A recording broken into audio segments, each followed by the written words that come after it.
আমাদের অল্প সময়ের ডাকে সাড়া দিয়ে এখানে উপস্থিত হইবেন, আমরা এটা কল্পনা করতে পারি নাই। আমরা আশা রাখি আজকের দিন থেকে নির্বাচনের ভোট গণনা, প্রার্থীর বিজয়ে ঘোষণা পর্যন্ত আমরা প্রয়োজনে কম ঘুমাবো, প্রয়োজনে কম খাবো, আমরা আমাদের সেই নির্বাচনী গণসংযোগের কাজ আমরা চালিয়ে যাব। জামাতের প্রশংসা শুনে, বাংলাদেশের এই জামাতের অ্যাক্টিভিটিস দেখে আজকে চায়না দূতাবাস চট্টগ্রাম পুরা 14টা ইউনিয়নের প্রতিনিধি নিয়ে একটা প্রোগ্রাম করেছিলেন। সেই প্রোগ্রামে আমি উপস্থিত ছিলাম।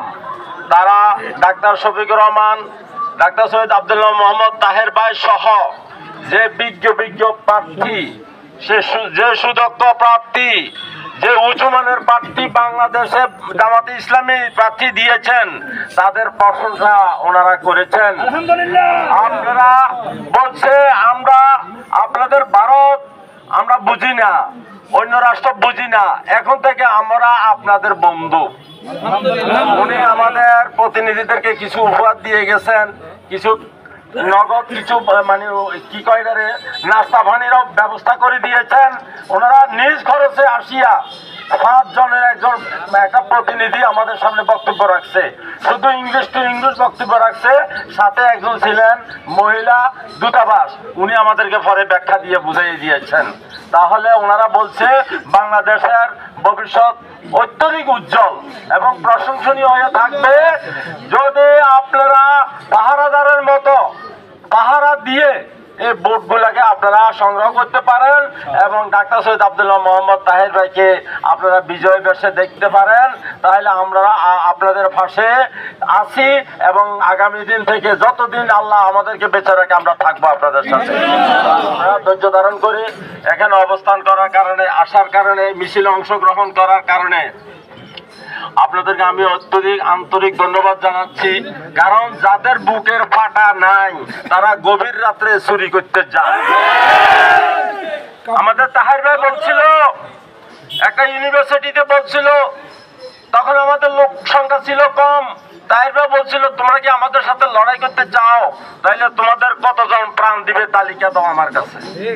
আমি আমার সংগঠনের পক্ষ থেকে কতজন প্রাণ দিবে আমি তোমাদের কাছে তালিকা দিচ্ছি। কিন্তু আমাদের তালিকা তৈরি হয়েছে, বিপক্ষ তালিকা কখনো দিতে পারে নাই, সাহস পায় নাই। এই জন্য আমরা রক্ত দিতে জানি, জীবন দিতে জানি, কোরবানির সময় কোরবানি করতে জানি, অর্থ দিতে জানি। এই জন্য আমাদের চিন্তার কোনো কারণ নাই। আল্লাহর যদি সাহায্য আসে, জনগণ যদি আমাদেরকে ভালোবাসে ভোট দেয়, ইনশাল্লাহ সারা বাংলাদেশে আমরা সরকার গঠন করবেন ইনশাল্লাহ। তাই আপনাদেরকে আকুল আবেদন জানাই আপনারা কষ্ট করে এখানে আসার জন্য। এবং আগামী দিনও যখন যেখানে শুভপুরের প্রত্যন্ত অঞ্চলে যখন যে ঘটনা শুনবেন, একজন ভাইয়ের কাছে মেসেজ আসলে পরবর্তী ওই ওয়ার্ডের ওই কেন্দ্রভিত্তিক সমস্ত বাইরে যাতে মেসেজ হয়ে যায়। আমি শুনেছি, আমি অসুস্থ ছিলাম, কম্বলের ভিতরে ছিলাম, আমি যতটুকু পাচ্ছি অতটুকু আমি মেসেজ দিয়ে দিছি। ইয়ার পরে শুনলাম আমাদের শতাধিকের উপরেও জনশক্তি এখানে হাজির হয়েছে। সন্ত্রাসীরা তাদের আবাস পাইয়া এই মাঠ ছেড়ে চলিয়ে গিয়েছেন।